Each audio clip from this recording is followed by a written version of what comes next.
ಕೀರ್ತಿ ಈ ಒಂದು ಅಧ್ಯಕ್ಷರಿಗೆ ಚೆಲ್ತದೆ, ಅದು ಗೋರೂರು ಚನ್ನಬಸಪ್ಪನವರಿಗೆ ಅನ್ನೋಂಥ ಮಾತನ್ನ ಈ ಸಂದರ್ಭದೊಳಗೆ ಹೇಳಿ, ಅಲ್ಲಿಯವನಾದ ನಾನು ವೇದಿಕೆ ಮೇಲಿದ್ದಂಥ ಎಲ್ಲ ಗೌರವಾನ್ವಿತರಿಗೆ ಅಂದ್ರೆ ಬಿಳಿಮಲೆ ಸರ್, ನನ್ನ ಹಿರಿಯರು, ಅದ್ರ ಜೊತೆಗೆ ಸಂತ ಶಿಶುನಾಳ ಶರೀಫರ ಆರಾಧ್ಯ ದೈವವಾದ ಗುರುಗಳಾದ ಏನು ಗೋವಿಂದ ಭಟ್ರಿದ್ರಲ್ಲ, ಅವರ ಮರಿಮೊಮ್ಮಗ ನಾಡೋಜ ಮಹೇಶ್ ಜೋಶಿ ಅವರು, ನಾನು ಅವರು ಒಂದೇ ಕ್ಷೇತ್ರದವರು. ಆಗಲೇ ಕೂಡಿದಾಗ ಹೇಳಿದ್ರೆ ನನಗೆ ಕಡೆಗೆ ನನಗೆ ಮಾತನಾಡ್ಲಿಕ್ಕೆ ಕೊಟ್ಟಿದ್ದಾರೆ. ಸರ್, ತಮಗೆ ನಾವು ವಿನಂತಿಯನ್ನು ಮಾಡ್ಕೊಳ್ತಾ ಇದ್ದೇನೆ, 6 ರಾಜ್ಯಗಳ ಗಡಿಭಾಗದ ಕನ್ನಡದ ಸರ್ಕಾರಿ ಶಾಲೆಗಳ ಸ್ಥಿತಿಗತಿ ಬಗ್ಗೆ ಮಾತನಾಡ್ರಿ ಅಂತ ಹೇಳ್ತಾರೆ. ನನಗೆ ಬಂದು ಈಗ ತಾನೇ ಹೇಳಿದ್ರು, ನನಗೆ ಕೊಟ್ಟಂತ 15 ನಿಮಿಷ ಅದರ ಮತ್ತೆ 5 ನಿಮಿಷ ಕಡಿಮೆ ಮಾಡಿದ್ದಾರೆ.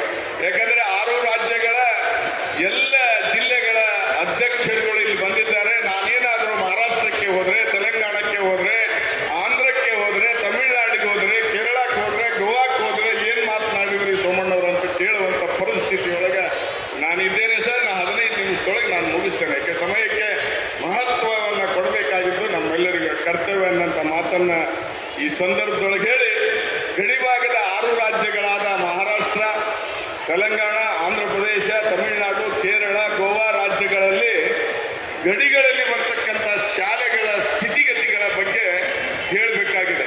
ನಾನು ವಿನಂತಿಯನ್ನು ಮಾಡ್ಕೊಳ್ತಾ ಇದ್ದೇನೆ ವೇದಿಕೆ ಮೇಲಿದ್ದಂಥವ್ರಿಗೆ.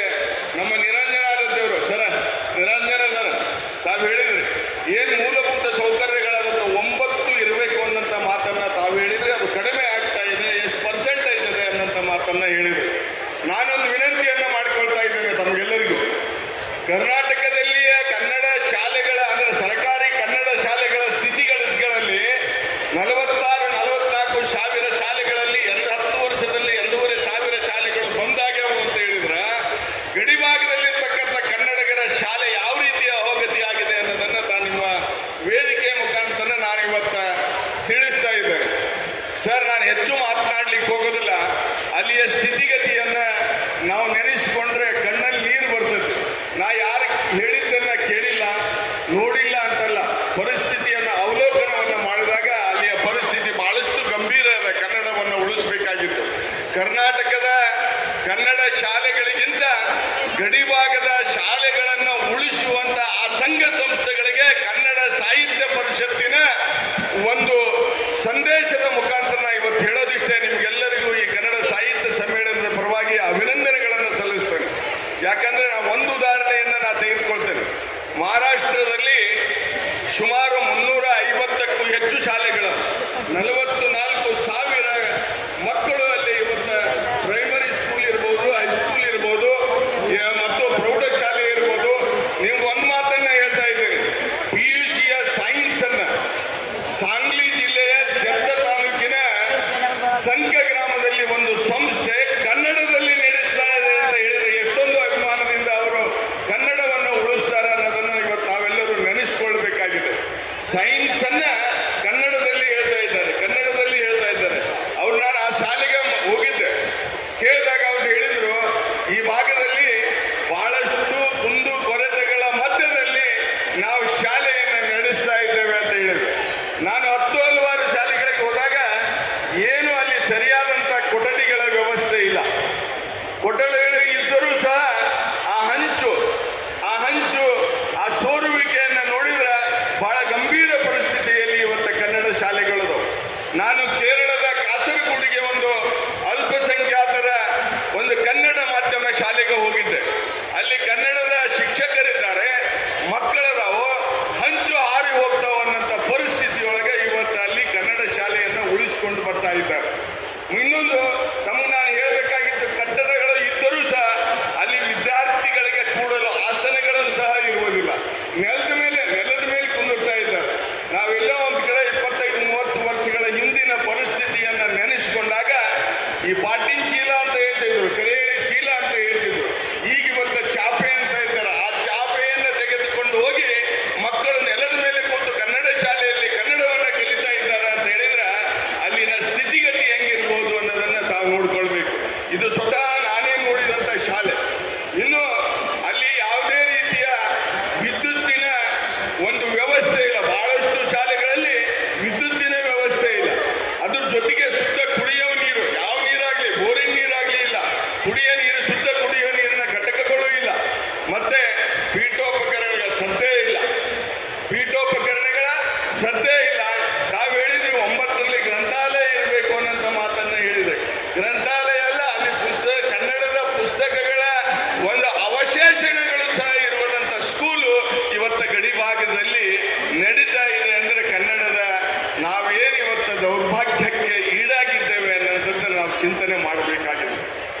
ಜೊತೆಗೆ ಇವತ್ತೇನ್ ಪರಿಸ್ಥಿತಿ ಬಂದದೆ ಅಂತ ಹೇಳಿದ್ರೆ ಶೌಚಾಲಯಗಳಂತೂ ಇಲ್ಲೇ ಇಲ್ಲ. ಹೆಣ್ಮಕ್ಳ ಶೌಚಾಲಯ ಇಲ್ಲ, ಗಂಡು ಮಕ್ಕಳ ಶೌಚಾಲಯ ಇಲ್ಲ.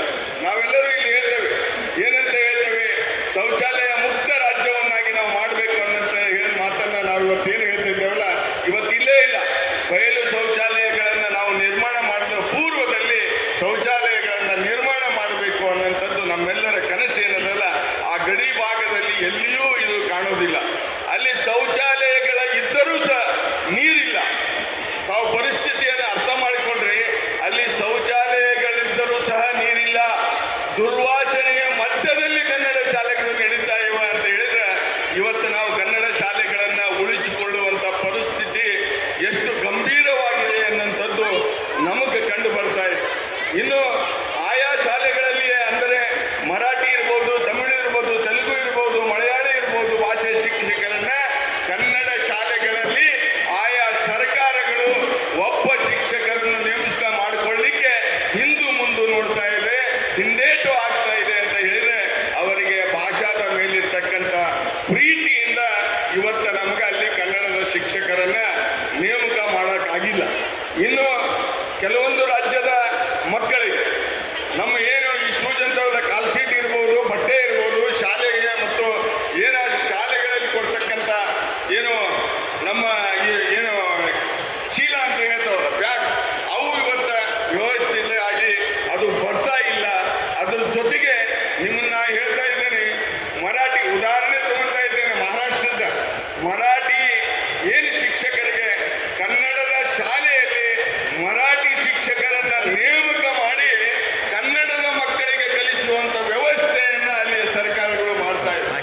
ನೀವು ವಿಚಾರ ಮಾಡ್ರಿ, ಪ್ರೈಮರಿ ಸ್ಕೂಲ್ನಲ್ಲಿ 1, 2, 3, 4, 5ನೇ ತರಗತಿಯ ಕಲಿತಕ್ಕಂಥ ಮಕ್ಕಳಿಗೆ ಅಲ್ಲಿ ಮರಾಠಿ ಶಿಕ್ಷಕರನ್ನ ನೇಮಕ ಮಾಡಿ ಕನ್ನಡ ಶಾಲೆಗಳಿಗೆ ಮಾಸ್ತರ್ಗಳನ್ನ ಅಂದ್ರೆ ಶಿಕ್ಷಕರನ್ನ ಕಳಿಸ್ತಾರ ಅಂತ ಹೇಳಿದ್ರೆ, ನಾನೇ ಸ್ವತಃ ಅಲ್ಲಿ ಹೋಗಿ ನೋಡಿದಾಗ ಅಲ್ಲಿ ಮೇಸ್ಟ್ರನ್ನ, ಅಲ್ಲಿಯ ಶಿಕ್ಷಕರನ್ನ, ಅಲ್ಲಿಯ PUರನ್ನ, ಅಲ್ಲಿಯ DDPಯನ್ನ, ಅಲ್ಲಿಯ ತಹಸೀಲ್ದಾರನ್ನ, ಅಲ್ಲಿ ಅಸಿಸ್ಟೆಂಟ್ ಕಮಿಷನರ್ನ ಕರ್ಕೊಂಡು ಹೋಗಿ ನೋಡಿದಾಗ ಆ ಮಾಸ್ತರನ್ನ ಅಂದ್ರೆ ಆ ಶಿಕ್ಷಕರನ್ನ ನಾವು ಮಾತನಾಡಿದಾಗ ಅವನಿಗೆ ಕನ್ನಡ ಬರ್ತಾ ಇಲ್ಲ.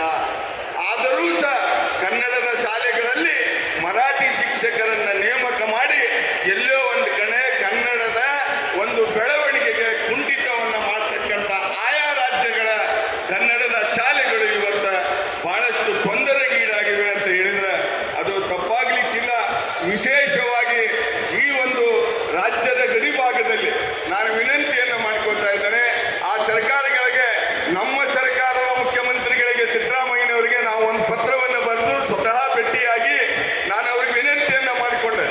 ಆಯಾ ರಾಜ್ಯಗಳ ಗಡಿ ಭಾಗದಲ್ಲಿ ಆಯಾ ಭಾಷೆಗಳಲ್ಲಿ ನಡೀತಕ್ಕಂಥ ಕನ್ನಡ ಶಾಲೆಗಳಿಗೆ ಏನು ಆ ಭಾಷೆಯಿಂದ ಕಲಿಕಾ ಸಾಮಗ್ರಿಗಳನ್ನ ಕೊಡ್ತಾ ಇದ್ದಾರೆ, ಅದೇ ರೀತಿ ಕನ್ನಡದ ಶಾಲೆಗಳಿಗೆ ಕಲಿಕಾ ಸಾಮಗ್ರಿಗಳನ್ನ ಕೊಡಬೇಕು ಅನ್ನೋಂಥ ವಿನಂತಿಯನ್ನ ಮಾಡಿದಾಗ ಕರ್ನಾಟಕದ ಘನ ಸರ್ಕಾರದ ಮಾನ್ಯ ಮುಖ್ಯಮಂತ್ರಿಗಳು 40,000 ಮಕ್ಕಳಿಗೆ ಕನ್ನಡದ ಕಲಿಕಾ ಪುಸ್ತಕಗಳು, ಇಲ್ಲೇ ನಾವು ನಲಿ ಕಲಿ ಅನ್ನಂತ ಪುಸ್ತಕ ಅಂತ ಹೇಳ್ತೇವಲ್ಲ, ಅದೇ ರೀತಿ ಪುಸ್ತಕಗಳನ್ನ ಅಲ್ಲಿ ವಿತರಣೆ ಮಾಡಿದಂತ ಸರ್ಕಾರಕ್ಕೆ ನಿಮ್ಮ ಮುಖಾಂತರ ನಾನು ಧನ್ಯವಾದಗಳನ್ನು ಹೇಳ್ತೇನೆ. ನಾವೆಲ್ಲರೂ ಮಾತನಾಡ್ತೇವೆ, ಭಾರತ ದೇಶದ ಭವಿಷ್ಯದ ಮುಂದಿನ ನಾಗರಿಕರು ಯಾರಾದರೂ ಇದ್ರೆ ಅದು ಕನ್ನಡ ಶಾಲೆಯಲ್ಲಿ ಕಲಿತಕ್ಕಂಥ ಮಕ್ಕಳು ಅಂತ ನಾವು ಹೇಳ್ತಾ ಇದ್ದೇವಲ್ಲ, ಆ ಮಕ್ಕಳಿಗೆ ಮೂಲಭೂತ ಸೌಕರ್ಯಗಳನ್ನ ನಾವು ಕೊಡಬೇಕಾಗಿದ್ದು ನಮ್ಮ ಸರ್ಕಾರ ಇರ್ಬೋದು, ಮತ್ತೊಂದು ಇರ್ಬೋದು, ಆಯಾ ರಾಜ್ಯಗಳ ಸರ್ಕಾರದ ಒಂದು ಅವಶ್ಯಕತೆ ಇದೆ ಅನ್ನೋಂಥ ಮಾತನ್ನ ನಾನು ಬಹಳ ಸ್ಪಷ್ಟತೆಯಿಂದ ಹೇಳ್ತಾ, ಅಲ್ಲಿ ನಾನು ಹೋದಾಗ ಬಹಳಷ್ಟು ಜನರು ಹೇಳ್ತಾ ಇದ್ರು, ಮಹಾರಾಷ್ಟ್ರ ಇರ್ಬೋದು, ತೆಲಂಗಾಣ ಇರ್ಬೋದು, ಕೇರಳ ಇರ್ಬೋದು, ಗೋವಾ ಇರ್ಬೋದು, ಆಂಧ್ರ ಪ್ರದೇಶದ ಏನು ಮಕ್ಕಳಿಗೆ ಮತ್ತು ಅಲ್ಲಿಯ ಕನ್ನಡಿಗರಿಗೆ ಬಹಳಷ್ಟು ತೊಂದರೆ ಇರೋದ್ರಿಂದ ಕೆಲವೊಂದು ರಾಜ್ಯಗಳ ಪ್ರಮುಖ ವಿಷಯವನ್ನ ನಾನು ಇಲ್ಲಿ ಪ್ರಸ್ತಾಪ ಮಾಡ್ತಾ ಇದ್ದೇನೆ. ಇದು 6 ರಾಜ್ಯಗಳ ಗಡಿ ಪ್ರದೇಶದ ಮಕ್ಕಳಿಗೆ ಸಂಬಂಧಪಟ್ಟಂತ ವಿಷಯ ಇರೋದ್ರಿಂದ 6 ರಾಜ್ಯಗಳಿಗೆ ಸಂಬಂಧಪಟ್ಟಂತ ಸಾಮೂಹಿಕ ಸಮಸ್ಯೆಗಳ ಬಗ್ಗೆ ನಾನು ಇವತ್ತು ಈ ಒಂದು ವೇದಿಕೆಯ ಮುಖಾಂತರ ಸರ್ಕಾರಕ್ಕೆ ನಾನು ಹೇಳ್ತಾ ಇದ್ದೇನೆ. ಮಹಾರಾಷ್ಟ್ರದಲ್ಲಿ ಇರ್ಬೋದು, ಕೇರಳದಲ್ಲಿ ಇರ್ಬೋದು, 6 ರಾಜ್ಯಗಳ ಗಡಿ ಭಾಗದಲ್ಲಿ ಕನ್ನಡ ವ್ಯಾಸಂಗ ಮಾಡುವಂತ ಮಕ್ಕಳಿಗೆ ಶಿಕ್ಷಣದಲ್ಲಿ 5% ಮೀಸಲಾತಿಯನ್ನ ಕೊಡಬೇಕು ಅನ್ನಂತ ಅವ್ರದ್ದು ಒಂದು ಒತ್ತಾಯ ಇದೆ. ಅದು ಯಾಕೆ ಅಂತ ಹೇಳಿದ್ರೆ ನಿಮ್ಗೆಲ್ಲ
ನಮ್ಮೆಲ್ಲರ ಕರ್ತವ್ಯ ಆಗಿದೆ.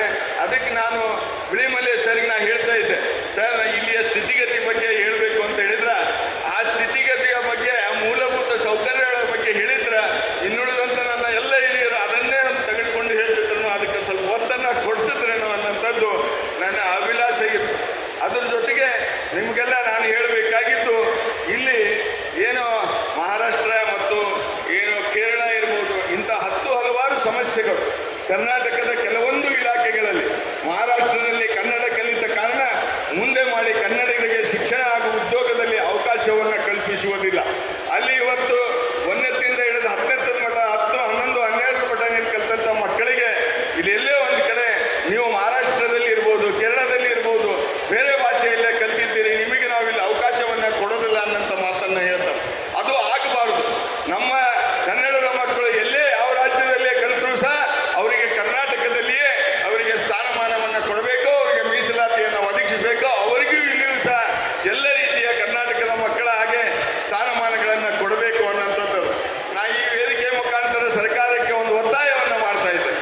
ಏನು ಕರ್ನಾಟಕದಲ್ಲಿ ಹಲವಾರು ವಸತಿ ನಿಲಯಗಳನ್ನು ತೆಗೆದು ಏನು ಒಂದು ವಿದ್ಯೆಯನ್ನು ಕೊಡ್ತಾ ಇದ್ದಿರಲಿಲ್ಲ. ಇವು ಅಟಲ್ ಬಿಹಾರಿ ವಾಜಪೇಯಿ ಇರ್ಬೋದು, ವಸತಿ ಶಾಲೆ ಇರ್ಬೋದು, ಅಂಬೇಡ್ಕರ್ ವಸತಿ ಶಾಲೆ ಇರ್ಬೋದು, ಕಿತ್ತೂರು ರಾಣಿ ಚೆನ್ನಮ್ಮ ವಸತಿ ಶಾಲೆ ಇರ್ಬೋದು, ಇಂಥ ಹಲವಾರು